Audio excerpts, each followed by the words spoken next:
This is SWBC Mortgage's Dallas Cowboys Crosstalk. Check this out. Broadcasting live from the Cowboys Club at the Star in Frisco. Brought to you by Blockchain.com. Invest like your icons with Blockchain.com. The National Medal of Honor Museum. Discover the National Medal of Honor Museum and witness real people, real stories, and real courage. All-Tech Lansing. Just listen with All-Tech Lansing, perfecting sound since 1927. And by SWBC Mortgage. Customized solutions to help you meet your personal and business goals. Visit SWBC.com. Now, your hosts, Nate Newton and Bobby Bell.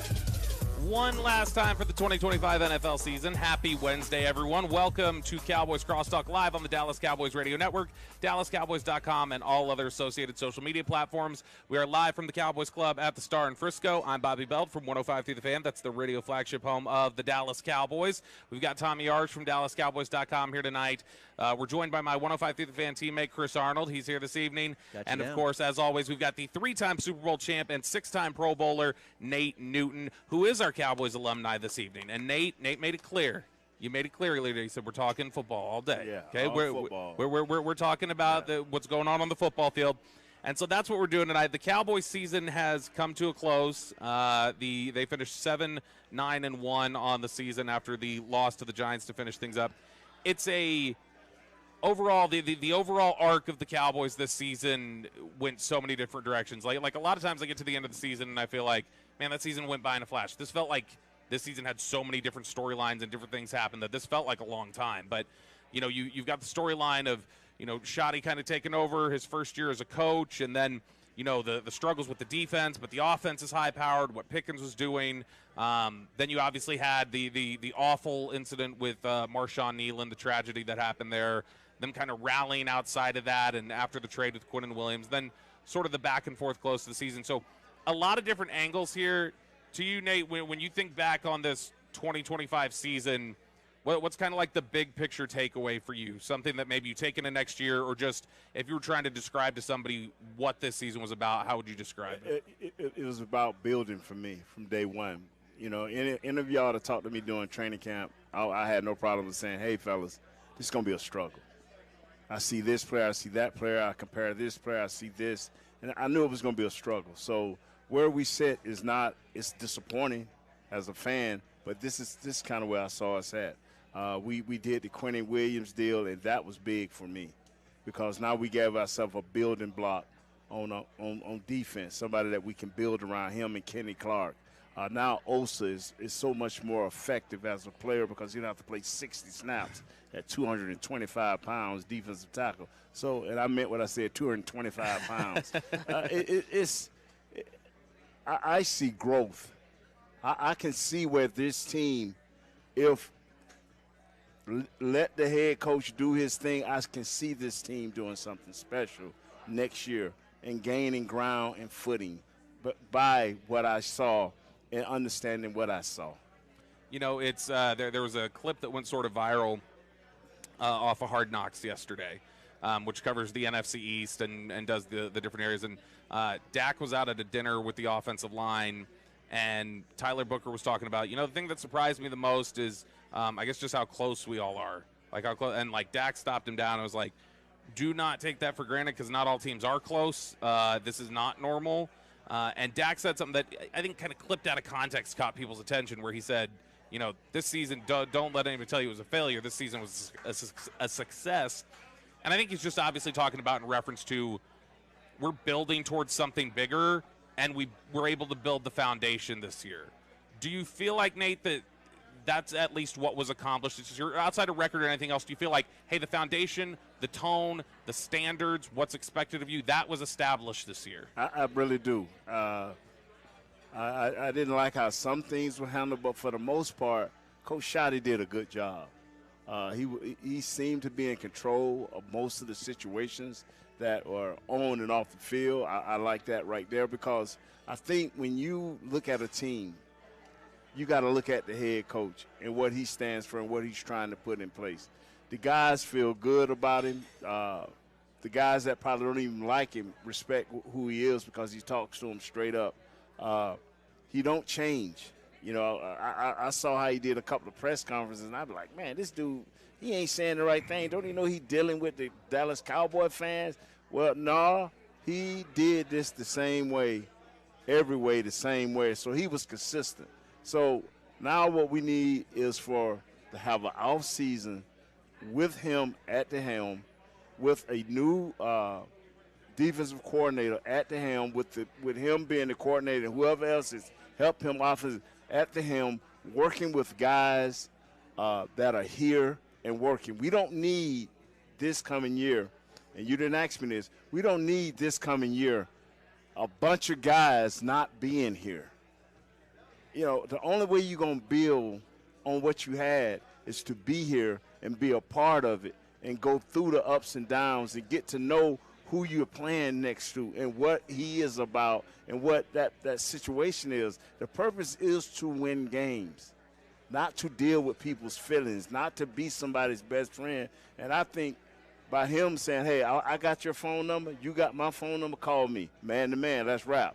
Ain't your daddy, ain't your mama, and ain't your best friend. I'm your head coach trying to drive you to be better.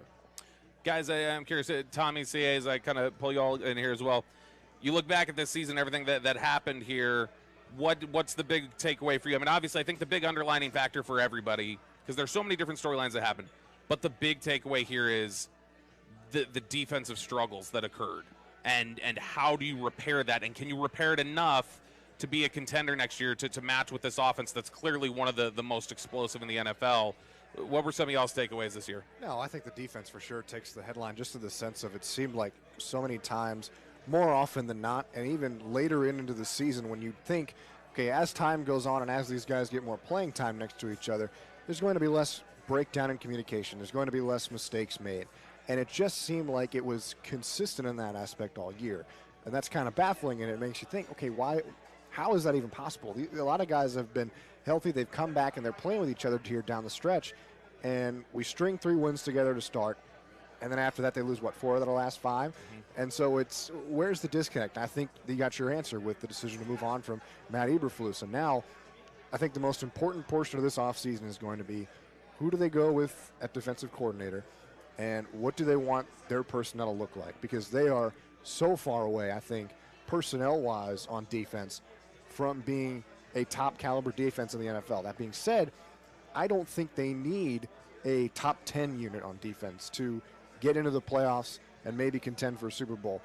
I say maybe because you do need a good defense, I think, now in the NFL to contend for a Super Bowl. But to not be 7-9-1, if you get any sort of improvement on the defensive side of the ball, I think you win more games in 2026. So who they get as defensive coordinator and who they bring in from a personnel standpoint is going to be very, very important. And I know I'm not breaking any news here with that, but I think you just learn how important that is based on how this season went. What I thought about the season, guys, was the expectation level was not high, and I looked at it as a wasted opportunity, a damn shame, and only because I personally thought maybe they'd win 8 games. 8 games, let's see what Shotty can do. Hopefully he can build a culture. I didn't expect them to, run through the playoffs his first year. There was no expectation of Super Bowl or bust. This wasn't Philadelphia trying to get back to the Super Bowl. So I call it a damn shame because we didn't know we would have Dak Prescott for 17 games. Not only Dak Prescott for 17 games, how about excellent Dak Prescott for 17 games? We didn't know who the committee of the running back was going to be. We was like, who is this committee? Committees by a wide receiver doesn't work. Committees by running backs not going to work. Javonte Williams is the real deal. My God, we found a running back that was as good as Zeke in his prime. That's like we didn't see that coming. And you also found out that George Pickens was not a head case. It's like, wait a minute, he's not Antonio Brown to be. He's not, this character from Pittsburgh that everybody had a fear of what is he going to lose his mind. As far as we know right now, he's just unusual, but he's not a bad case. He's not a head case. With that being said, it was a damn shame because all you needed was a little bit more health and a little bit more, I don't know, more out of the defense. You touched on that. Stop. But see, that's okay. But again, I thought they would win 8. Eberflus I would not address this during the season. Bobby, me and him went week to week, and I'm telling you, leave that man alone. Leave him alone. Because we couldn't have brought nobody in here at this point in time. What everybody keep missing is the name of the game, and it's called players win. Players win. One more time. Players win. Now when you get players and start plugging them in, then coaches can start seeing how to use them. Because if players did not win, what is this game about? We can just turn it to AI and everybody can get a – come on now, I'm being honest. Yeah. It seems like a joke. You want to throw some robots out there? Are you trying to say that he couldn't see what kind of talent he had and match the scheme to his talent? Let me say this right here. I'm just curious. Let me say this right here. Okay, Eberflus gone. Bye. See you. He ain't here. Okay, the next coach who we get, whoever they get, we're going to automatically going to have to anoint him. We're going to have to anoint him. You just can't say once again, okay, now we got another bad coordinator. So when do you take a look at the players? No, I think that's a good point. In fact, we'll take our first break here, Nate, and I want to set you up just to think about this for when we come back. So we'll take this first break on the SWBC Cowboys Crosstalk. When we come back, let's go ahead and dive into what do they need to repair the defense, whether that's the coordinator, what do they need out of a coordinator, but then what do they need to address personnel, and do they have enough resources to be able to address those things? Because clearly there were a lot of holes this season for the Cowboys on defense. That's next on the SWBC Cowboys Crosstalk. We've all been clear. Hold on to a coup.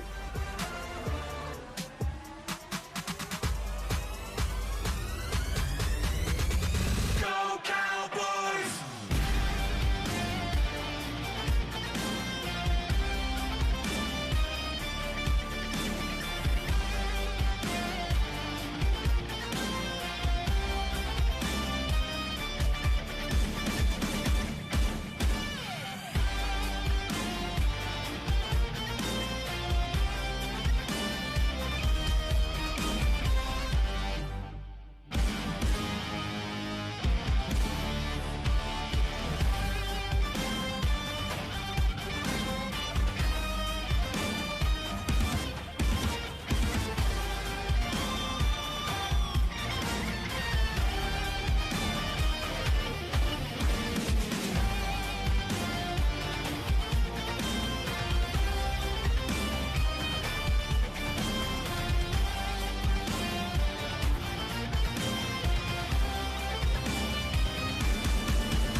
Back to SWBC Mortgage's Dallas Cowboys Crosstalk. Yeah, check this out. Broadcasting live from the Cowboys Club at the Star in Frisco.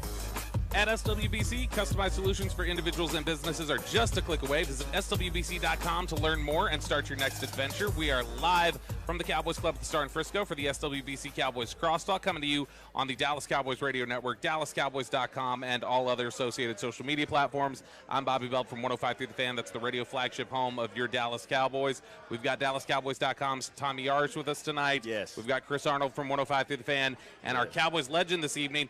Every week he's with us. Now he's in the opposite chair. It's none other than Nate Newton. So, Nate, I asked you before we went to the break there, the idea of how do you repair a defense to make it good enough to be competitive next year? Because they've already changed out the defensive coordinator. Remains to be seen how many assistants are out. They've got 2 first-round picks. They are going to have some cap space. They're missing their day 2 picks right now. They don't have a second or a third rounder.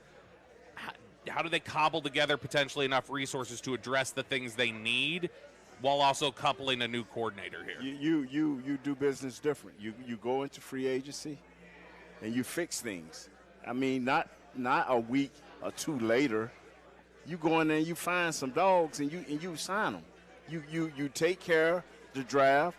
Whoever's the best player, and if you need defensive players, okay, whoever the best player.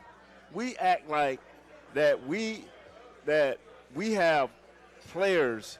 I looked at this list of players for the Dallas Cowboys defensively, and I said to myself, Who? I said, who are the dominating defensive players? Who can you say, I can't live without this guy next year? Who is that guy? Quinnen Williams. Quinnen Williams is that guy. So for us to say we need a safety, you're right. We need a linebacker, you're right. We need a defensive end, you're right. Now, are you willing to pick the highest rated, best player depending on what your coordinator uses them for? We are making this too hard, because we are the media, we do this and we do it like that. No. If you tell me that we got Quinnen Williams, it's 3 people that I'm banking on. Quinnen Williams, Clark, and Osa. Everything between the tackles. Yeah. That's what I'm banking on. Mm-hmm. Everybody else, tell me why I should. Now, I'm asking you. Yeah, I get what you're saying. I'm asking you. So let me ask you this: if you're in the chair, where do you go first? Do you go defensive end? Do you go linebacker? Which one come first, draft or free agency? Free agency. I'll go get me a linebacker. Okay. In free agency. I'll go get me somebody that can ball, somebody that can play. That's what I do. I'll address that right there. Okay, linebacker, boom, we got this in free agency. Not 2 weeks after free agency start. Get in there and let's do it. See, now, y'all listen to Mr. Jones on today. Y'all was in there. Press conference. I listen to him different than the way y'all listen to it. You say you're going to spend your money? Hold him to it. Yeah. Hold him to it. Hey, Mr. Jones, let's do this free agency. Let's do it, baby. So it's good you brought that up, Nate. So we were talking about this a little bit during the break, and I had gone and looked some of this up earlier. The Cowboys, if you go back to 2019, and so just like take years where they had a returning defensive coordinator versus they had a brand new coordinator in there, and how did they change things differently? So in the years where they've had a returning defensive coordinator, they retain about 50% of their defensive free agents. In the years where it's a new defensive coordinator, they retain about 24%. So big purge right there. Right. Out of their first 4 rounds, their draft picks, they devote that to defense 68% of the time with a new coordinator. It's about 50% of the time when it's a returning coordinator. The amount of money they've spent in outside free agent guarantees total was $4 million in those years where it's been a returning defensive coordinator. When it's a new defensive coordinator, it's been $43 million. So it does seem like they've got a history of when a new coordinator comes in here that first year, they do give them the opportunity to, hey, purge, pick, and then from there we're going to retain. But we'll give you we'll let you buy some groceries this first year. Tell us what you need. You got here's the gift card. Go out there and get it.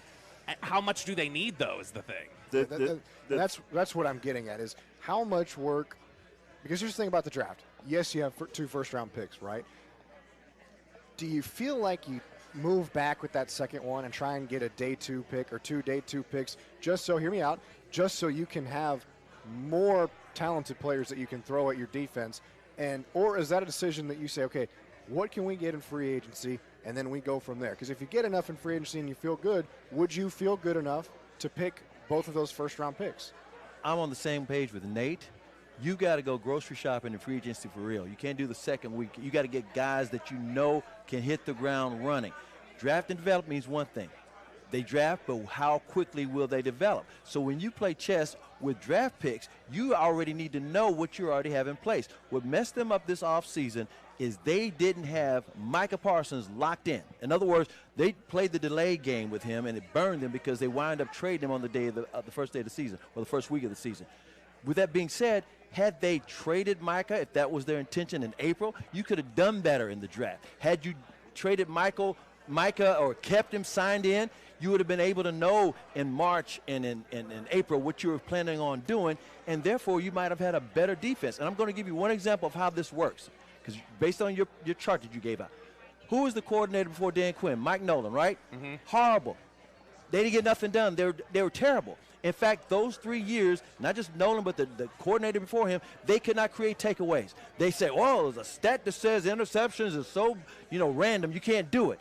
Dan Quinn came in and had a defense that was sick and destroy. They would scoop and score. They would pick six. They were all punching out the ball. They were doing all those things, and they were aggressive. They were primarily man, but they were aggressive. And guess what they did? They helped the offense and the team together go 12-5, 12-5, 12-5. Don't ever anybody say Dan Quinn was a failed coordinator because they didn't go to the Super Bowl. Because that last game against Green Bay, the whole team sucked. With that being said, you can do these things if you do just what Nate said, which is have your plan go into effect the first week of free agency, then go from there. It's the position that I'm talking about. You don't want, it's a proven fact. Go back and look, it's a proven fact. A linebacker in this league, about the middle of his second year, if he can hang with his team in the same scheme, really start flourishing. Mm-hmm. You look at Denver's linebackers. You look at you look. I can't think of the team we play. You look at the Bears linebackers. Mm-hmm. You look and you see these linebackers. They're flourishing. This is a team came in. I can't think of his name. His name is Henley. Dan Henley. That was the Chargers. Right. Did you see that? Yeah. They Agent Zero is balling lights out. Sacks, pressures, tackles for losses, coverage. You need somebody that knows the game because there's so many nuances to a young guy trying to learn this game. So that is a position that you want to go get a veteran with a little tread, but enough that you can prosper. Yeah. Now you go into the draft, and if the person is there, you go after it. If he's not, you get the best available player because we have no dominant areas right now that we can say we're just so dominant. We're set. Yeah. So who is that? That's a good point. So only defensive tackle. That's it. Well, and let's really quickly. We're doing Cowboys Crosstalk here on the Dallas Cowboys Radio Network. Nate Newton is our primary guest this evening. Let's do a quick inventory with you, Nate, and I'll just ask you real quick down the line. Defensive tackle. You feel good about the guys you have there? Yes. Okay. Mm-hmm. Edge. I assume you like Ezeraku, but otherwise, I like you. Clowney, you'd like to bring back, I would guess. At the right price. Sure, but don't overpay this dude. But a player you could absolutely see under certain circumstances say, yeah, he can contribute. Right. Okay, so you still need probably, with the way those rotations go, 2 to 3 defensive ends. Yes. That you got to add. Linebacker, you like Overshown. Yes. But he's still coming back from an injury. That's You right. got to see that. But really, only one linebacker that you feel really good about right now. They like Shamar James, but you feel good about one. Secondary, Deron Bland's coming off of another injury. Reddy Stewart was decent this year, I thought. I was impressed by him. Yeah. But otherwise, your safeties, you might need to. So what we're looking at here, Nate, is probably 1 to 2 corners, 1 to 2 safeties, couple of linebackers, and 2 edge rushers. That's a lot of capital. How do they? Where do you look at in terms of saying if you're a win now team, which positions did you find typically younger players had trouble coming in right away? Like edge rushers historically, as rookies, don't impact necessarily as well as maybe a rookie linebacker does or something like that. Where are the positions that you stagger because you say, I know a veteran can contribute here quicker than a rookie? That is where you got to trust and will. You know, you heard Coach say, and I call Mr. Jones Coach, you heard him say today, you know, Will them don't pick our players. We do it as coaches and management. They need to leave it up to Will alone. My thing is this right McClay. here. If these guys have done the work, why not have given them a bigger input if they have done the work? Because I don't see the board. I don't see the player until he get to training camp. And when I watch the player, we have 4 stars on offense. And they're all at wide receiver and running back and quarterback. But if we had more than one Pro Bowl offensive lineman, a dominant offensive lineman, we could tell what our defensive line is real quick, because you work against higher class level competition. That's what I learned when Jimmy got here. Our game picked up because Charles Haley showed up, Tony Tolbert showed up, Leon Lett showed up, Tony Casillas showed up. So when you go to training camp, and if you know what you're looking at, you don't have, you don't shoot them ghosts out there. You know, I tell people, and I hope we go against the Rams again in training camp. That is a marker that every media guy seems to ignore. But the Rams smashed us again in training camp. It was and pretty nobody. And look where they are today. You get what I'm saying? One of the Believe your favorites. eyes. Yep. How early in seasons that you played did you have a handle on how good your football team was? Did you know during the practices, or would you find it out once you got into the regular season? Once we had that first winning season, and we missed it a little bit waiting on the Rams to get us in the playoffs, that's when I turned against that theory of watching another team get me in the playoffs. That was 90. You know? Yeah, so right there. And Micah Irvin was always a gauge of that. Mike, like, we coming, fellas. Just keep working, keep going, keep pushing. Then all of a sudden that next year it clicked, and we started winning. And we played Detroit up, and Detroit got smashed. Yep. And then Jimmy put his foot on our neck. I mean, we ended up celebrating. Jimmy coming in and shut everything down. You know, this is not where we want to be. But then I started looking at the players in the room. And you got to start looking at the players. Leon Lett was no joke in practice. You know, you'll hear Booker talk about Quinny, like, man, when Quinny got here, you know, he really helped me. And now he's one of the better young rookie guards in the league. No problem. Brother, I'm telling you, we're not far, because I know what 2 or 3 of the right players, if we can get 2 or 3 better players on defense, now we cooking. See, I know we ain't far, but to tell people that we had a communication problem, how about we had a can't play problem? Yeah. See, nobody wants to admit the can't play problem, because I'm seeing dudes, if I'm right here on Chris and I'm supposed to break down and tackle Chris, and that's supposed to be my strong suit, and the dude shake me 3-4 times in the same New York game, and I'm on my stomach trying to tackle him, what does that say? Okay, Eberflus, now you got to come out here and tackle this dude too. Yeah. See, I know what the popular thing is. I know what the popular thing to say, but do you look at the game a little bit further? You know, Eberflus is gone. Okay, how do we fix this? You know what? I was thinking how we were going to fix it during the season. I'm like, boy, we bad. The only person who would listen to me was my wife. Nobody ever listens to me. Let's take our next break, and when we come back, let's talk about that, how to fix it. Specifically, here's what I want to get into, because we're talking about personnel things we need to do there. Specifically at the coordinator angle, what kind of philosophy best works with the type of players you have now, and can kind of work with that to where maybe you can kind of hack your way to a little bit of improvement on the defensive side even before we talk about adding players. That'll be next here on the SWBC Cowboys Crosstalk.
back to SWBC Mortgage's Dallas Cowboys Crosstalk. Yeah, check this out. Broadcasting live from the Cowboys Club at the Star in Frisco. Want to use what the pros use? Jack Black is the official men's skincare brand of the Dallas Cowboys. Visit getjackblack.com today. Welcome back to the Cowboys Club at the Star in Frisco for the SWBC Cowboys Crosstalk, live on the Dallas Cowboys Radio Network, dallascowboys.com, and all other associated social media platforms. Tonight we've got dallascowboys.com's Tommy Yarish, 105 through the Fans, Chris Arnold. I'm Bobby Belt from 105 through the Fan, and our special guest this evening is the man who's been with us all year, but he's in the guest chair this evening, and it's none other than three-time Super Bowl champ, six-time Pro Bowler, Nate Newton. Nate, and you're in rare form tonight. You're passionate. You're ready. You're thunderous. So here's what I wanted to ask you about. Last year, I think when they were looking at bringing in an offensive coordinator and bringing in offensive coaches, I think something that was important to this front office was, hey, Terrence Steele's here. He's under contract. We're going to have Terrence Steele here because of just financially what it means. So when you're coming in here and you're pitching us on why you should get the job, you better have a plan for that guy. You better have your plan for Terrence Steele, and the best plan we hear for Terrence Steele may be the one that you win the job, because that's so important to us. Similarly, I think when they're going to be talking to defensive coordinators this year, they're probably going to have some conversations like, hey, Savone Revel, we just put a lot of capital in him, just a year. What's your plan for him? DeMarvin Overshown, we like him. Do you like him? Because he's got to be a part of this. How do you see him fitting in? How do you see scheming pressure, as what became the famous line? How do you see so I think they're going to have some checklists. What would you be asking about in those meetings? What would you be saying? Would you say, hey, I need to know how you're going to handle this. I need to know what you're going to do here. The first thing is honesty. And I'll give y'all a person because the young Tommy said, can it be both players and coaches? And I agree 100%. And I'll give you two coaches right now but it's on the other end of the spectrum. Ben Johnson went to the Chicago Bears and said, this is how I do it. Mm-hmm. And he told his quarterback, looking at him and said, man, what all you thought you knew, Caleb Williams, throw that out the window. We finna do something new. Uh-huh. Sean Payton went to the Denver Broncos and said, what you thought you knew? But I tell you what, we ain't going to even argue with you. Bye. That's what they told another player. The coach down in the Texans. Yeah. D'Amico Ryans. They wanted his head, man, early in the season. But they said, let's see what he's going to do. He controlled his team.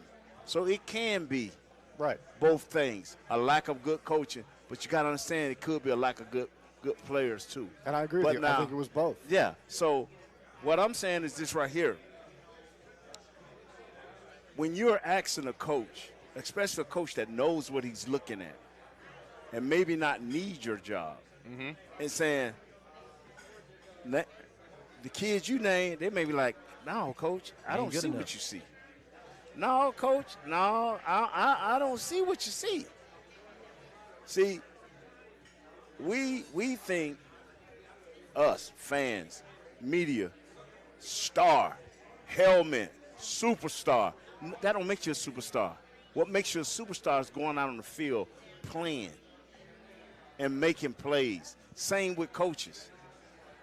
You do have some coaches that are exception to the rule. Andy Reid, Sean Payton. Those are exceptions to the rule.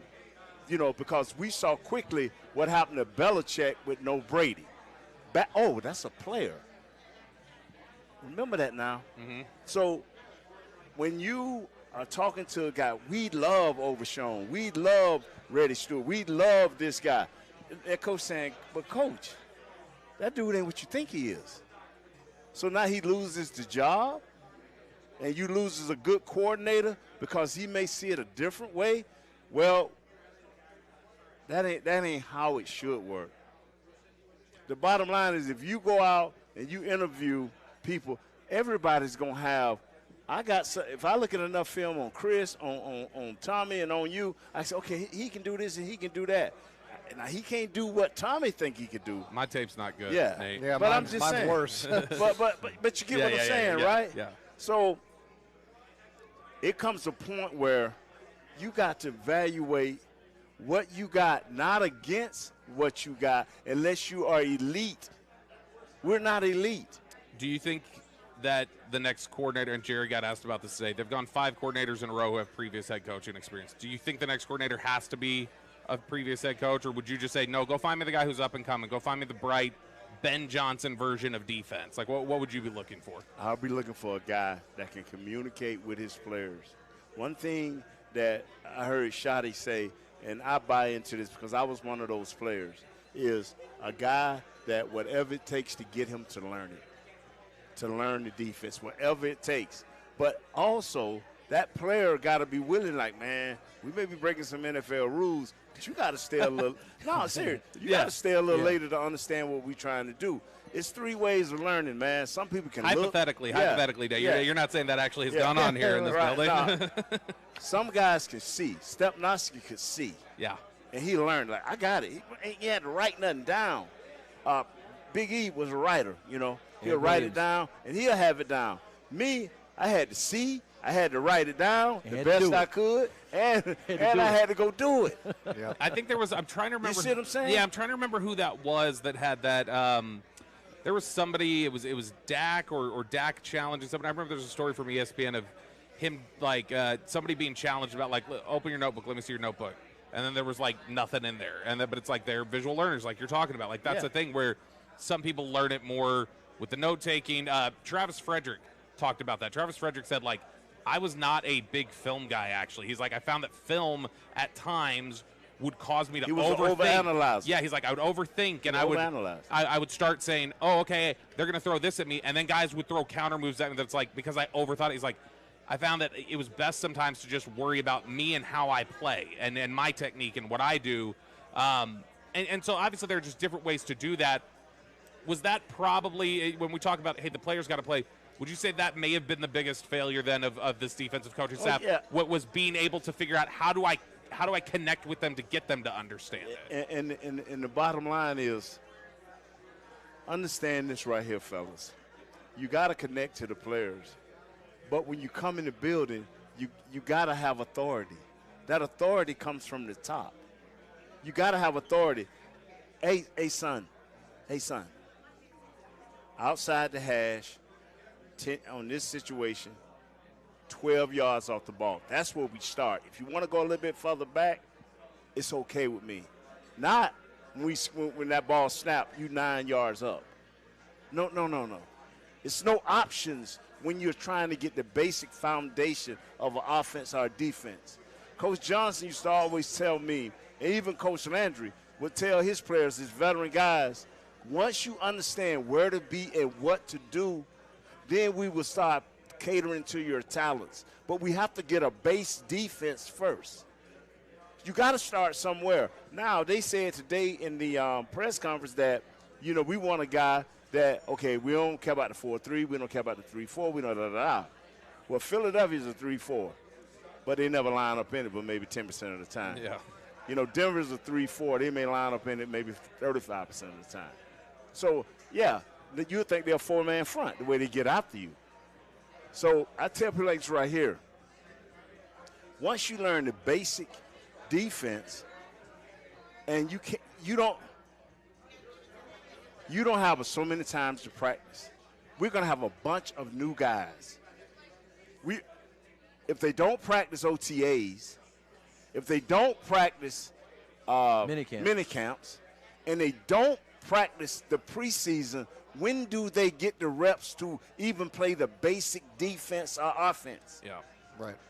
So nobody asked that question there. No, and I think that was also, and we asked Shotty about this a little bit at the end of the year too, I think that's why he kept playing guys after they were eliminated too. Part of it was competition. I think part of it is with the CBA and other things, Shotty's like, hey, let's steal some time on task. Like, let's spend some time for guys who are going to be here as the core next year. Let's try some stuff. They went for it 6 times on 4th down against Washington. Let's try some 4th down stuff that, you know, we're going to be carrying into next year anyway. Let's get some time on that. And what's the damn shame about what Nate's talking about as far as these guys getting reps or knowing what you got when you draft all these guys? People forget, and you talk about the talent didn't just always be bad like that. They let people walk without replacing them properly. Tank Lawrence is in Seattle going to the playoffs. Jordan Lewis is in Jacksonville going to the playoffs. Rico Dowdle is going to the playoffs with Carolina. We did replace him with Javonte Williams, but I'm saying this is you should be going after guys that you already know are going to be as talented as that or close to it. And I'm just talking about the free agents you're talking about. You can't know for a fact in the draft. Draft and develop means, guess what? They could hit the ground running, but guess what? It might take 2 or 3 years. Tyler Guyton. The deal that we have to understand is, whenever you put a young guy out there, it takes time. You Guyton first year, sitting right here with you, I defended him. I defended him. This kid, Savon Rebel, I'm defending him. Even though I felt he shouldn't have not touched the field. Still injured. He should have not touched the field. But I'm going to defend this kid. You know, Tommy said he's going to be great, Nate. Yes. And Tommy, yes, he's going to be great with a training camp. Yes, he's going to be absolutely great. You know, not you come from setting a dude down to Appalachian State. Now you got to see this dude from Philadelphia. Not one, but 2 of them beasts. Yeah. That ain't nothing to play with. And then Justin Herbert, too. That right there will ruin your career, man. Psychologically. Yes. Yeah, I mean, there's a I think that's a balance, too, and I think that's something that they probably weighed, is the idea of how much do we want to get him some reps, knock off some rust so he can have a full off season and be ready to go, versus how much do those struggles he's inevitably going to go through, do we know he can properly put it in the right context of not letting it destroy his confidence? Jalen Tolbert had a calf strain his rookie year, missed a lot of the minicamp stuff, a lot of the rookie stuff, and then he ended up getting into training camp, being behind everybody else, and when he got out there, he talked about his confidence was shot when he saw how far behind he was, and he wasn't able to put it in the right context. He was chasing that confidence. He talked about it. He was chasing that confidence. And who was that? Jalen Tolbert. Was Number chasing 1. that 3 years into his career, trying to still catch up on that he had lost. So I think you're right, too. It's like you got to measure all of those things. Brother, let me tell you something. This is a league where if you're not healthy and you go through what a lot of these guys go through, then you come back trying to fight through what this kid finna fight through, Savon. Now that Jalen Tolbert, the same guy, I listen to you just now, what's the issue now?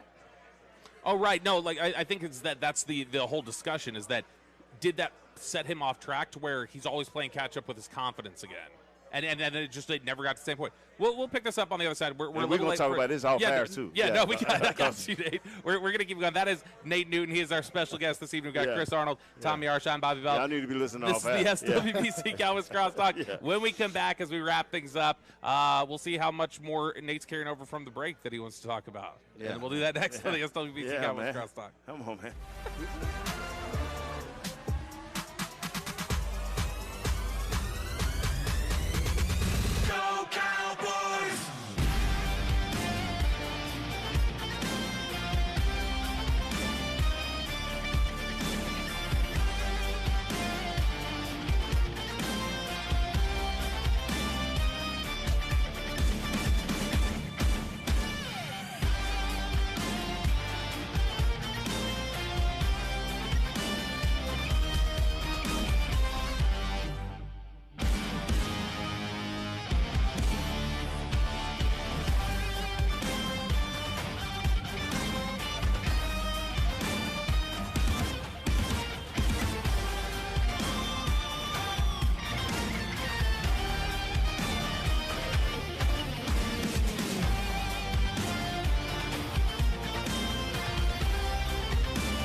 Dallas Cowboys Crosstalk. Yeah, check this out. Broadcasting live from the Cowboys Club at the Star in Frisco. And Nate, that's who they're going to hire to be the defensive coordinator. Oh, sorry, we're back. Okay, at SWBC, customized solutions for individuals and businesses are just a click away. Visit SWBC.com. That might work. To learn more and start your next adventure. Welcome back to the Cowboys Club. Final segment of the final episode of the 2025 season here of the SWBC Cowboys Crosstalk. I'm Bobby Belt from 105 to the Fan. Got Tommy Yarge from DallasCowboys.com. Chris Arnold from 105 to the Fan. And then we've got Nate Newton with us tonight. Hey. Nate's still shaking his head from the break conversation there. He's trying to wrap his mind about that. Yeah. I got what we've look. The defense it was bad this year. It was really bad. We know that, and it's got to get better. I don't want to just completely leave solutions for potentially even making the offense better on the table before we get a chance to get out of here. So I want to ask you a couple questions. They talked about Tyler Smith today. He had been looking for clarity. Did not sound like he wanted to play tackle necessarily. Said he would. I don't blame him. But clearly sounded like he preferred guard. Shoddy said today, talked to him. I think he said he talked to him today. Yeah, I heard it. Yes, yeah, and he said, told him, hey, you're a guard. Until we need you to be a tackle. And if we need you to be a tackle, you're going to be a tackle. And it was one of the more blunt times I think we've heard Shoddy describe his interactions with players. They respected each other. It didn't sound like it was an issue. But your thought on what's the best way to proceed with the way the offensive line is set right now? Your strength with your left tackle, that the left guard that played left tackle for 3 games, your strength would be your middle of your offense. You can't leave the middle of your offense weak. You can deal with outside forces, but you cannot deal with – you got to look at your division. What in our division tells you we better not put this boy inside?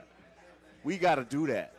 Yeah, and we got you have arguably the 2 best defensive tackles in football in your division, in Jalen Carter and Dexter Long. Yeah, so you got to take care of that. The whole NFC is built like that, getting after you. You seen Seattle? That's why Tank is doing what he's doing. It ain't that Tank got better when he left here. He's got about 4 or 5 dogs up front that's hunting with it. So I tell people like this right here, you have to be strong somewhere. And why not let it be the middle of your offense? Because any quarterback worth his salt going to tell you, I'd rather step up and find a open pocket than to be sprinting out always, trying to throw from one side of the field. Dak Prescott said that. Yeah, so I learned that after Mark Two and they got all the money. I'm like, well, why y'all pay him all the money if I got to be the guy to make sure he can run the dude around the loop? But that's neither here nor there. But I tell people like this right here. You have to play this kid at left guard, not because he's the greatest left guard, one of the greatest left guard, but because it makes your middle of your – you don't have to worry as much. You take him out, you leave Cooper Beebe, that ain't going to be nothing nice. Yeah. And so you got Booker and him. Booker's coming. Now you got Beebe. He's trying to be a bulldog. Now you can sustain something. So you're saying keep Steele where he is on the right and keep Tyler Guyton when he gets healthy. No. I did not say that. I did not say that. That's Chris said that. Oh, yeah. Go once, and this is another position I think we should attack with free agency. There you go. Which one? One of those tackles. Yeah. Which do you think you needs got? it? You're not going to – nobody giving up no left tackle. You can forget that. No. Go out and find you a right tackle. Go out and find you a right tackle. In other words, that's Steele, because you could save money by cutting Steele to something. So go out and find you a right tackle. Steele is one of the few players that – and I'm serious – that I hate talk. The kid is a man. He's a nice guy. He's a man. He's nice. He's a man. And he is one of he has been routinely over the past 5 years talked about as one of the hardest offseason workers. Yeah, man, he's a man. And so I'm saying to myself, man, if his abilities was his heart was, you know what I'm saying? Mm-hmm. So that's one of the few guys that, you'll hear me say, wow. But anyway, that's what I would do. The 2 positions I would address in free agency is a tackle and a linebacker. How do they get to the point where, especially in the second half of the season, I think you saw occasionally they'd cross into the 20s. It'd tighten up in the red zone. They weren't always able to execute down there. Sometimes they would get down there and it felt like, all right, we're settling for a field goal here. Too often trading touchdowns for field goals.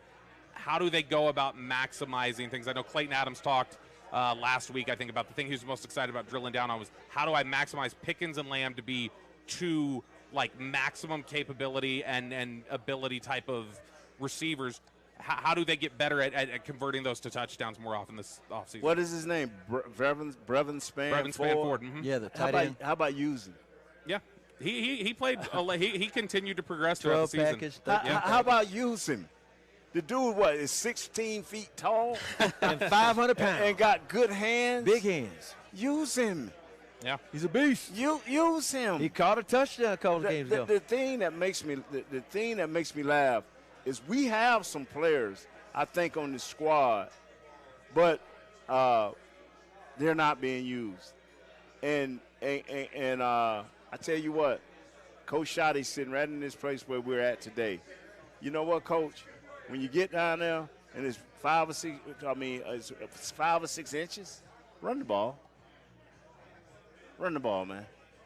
Everybody want to make the red zone them last 5 or 6 the greatest, hardest task in the world. Run the football. Schotty, run it. You got Javonte. Yes. That's simple, bro. Would you, as we finish up just with some offensive questions here, Flanoy and what you got out of him this year, do you think your receivers, is that a legit third NFL receiver, you think? That is our third receiver. Ding, ding, ding. Now you can put number 9 back in his rightful place so he can excel at that with all his heart. Put him back in his rightful place. Turpin as a special team. Yeah, and now our special teams will pick right back up where it left off at. This is the guy you've been waiting on. Now, please listen to me. Franchise tag the big dog. Pickens. Make sure Flanoy know you ain't getting his job. Right. So that ain't it. Fans, that ain't it. He's a third down receiver that can make plays. Very good. That is Nate Newton. Nate, it was great tonight. It was great all season. Loved doing it all season. Yes, it was sir. Fantastic. Can't wait to do it again next year. Yeah, I'm reaching over. I'll catch you this. Before we go, because we got to wrap He's an things 80 up. golfer, right? Yeah, an 80 golf, sub 80. It's just 80 because I haven't gone yet. After a few times out in the there, PGA video muscle game. memory 65, I think. I need to thank everyone who works on this show, makes it possible for us all year. Ivan, who engineers it for us every week. Ken for subbing in when Ivan's out. Tony for booking the great Cowboys alumni we get to speak with every week. Devin, Yasmin, Paul, they do a great job making sure everything runs through the video. Allison, who's essentially the CEO of this thing. Allison. And then, of course, Happy birthday, the Allison. true president of it It's all. her birthday. No wonder she over there eating $500 steak. The wonderful Michelle Newton for keeping my wife company all year. I'm Bobby Bell. Thank you so much for joining us this season on Cowboys Crosstalk. Yeah, We'll keep talk to you them out guys them again next season. casinos, man. This has been a production of DallasCowboys.com and the Dallas Cowboys Football Club. How about this, Cowboys?